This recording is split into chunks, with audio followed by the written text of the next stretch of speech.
Why has Tesla been so much more successful than so many other electric vehicle manufacturers? Well, maybe it's because they didn't wait for permission to build the future. They just did it themselves. Because for years, the conventional wisdom was electric vehicles could never take off without massive government investment, not just in cars, but in infrastructure. The idea was that private companies couldn't possibly build charging networks on their own. Only the government was big enough to tackle that problem. But Tesla proved all of that wrong. When Tesla launched its first car, the EV market was a joke. The few electric cars that were on the road were either glorified golf carts or overhyped experiments that didn't work in the real world. And people didn't take EVs seriously because the infrastructure to support them didn't exist. But instead of waiting for a government solution, Tesla did what no one else was willing to. It built the infrastructure first. Tesla's supercharger network changed everything. Instead of relying on the scattered, slow, and unreliable chargers that everyone else was using, Tesla created a system that was fast and intuitive, bringing down charge times from several hours to just a few minutes.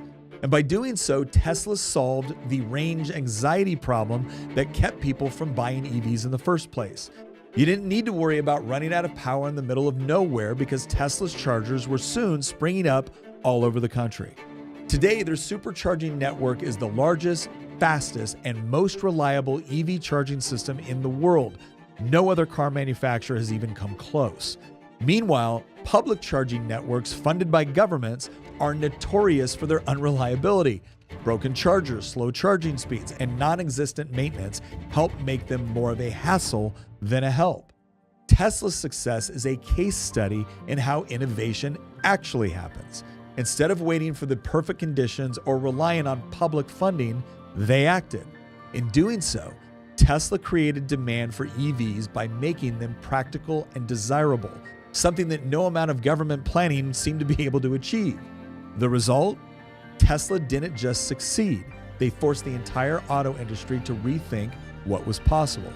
The irony here is impossible to ignore. For decades, policymakers insisted that EV adoption could only happen through central planning. Tesla proved that the opposite is true. What EVs needed wasn't government intervention, but a private company willing to take risks and solve problems. And that's why Tesla succeeded. Not because of subsidies or mandates, but because they refused to wait for someone else to solve their problem. They built the solution themselves. And in doing so, they didn't just popularize EVs to a whole new level, they showed the world what's possible when innovation is driven by vision, not bureaucracy.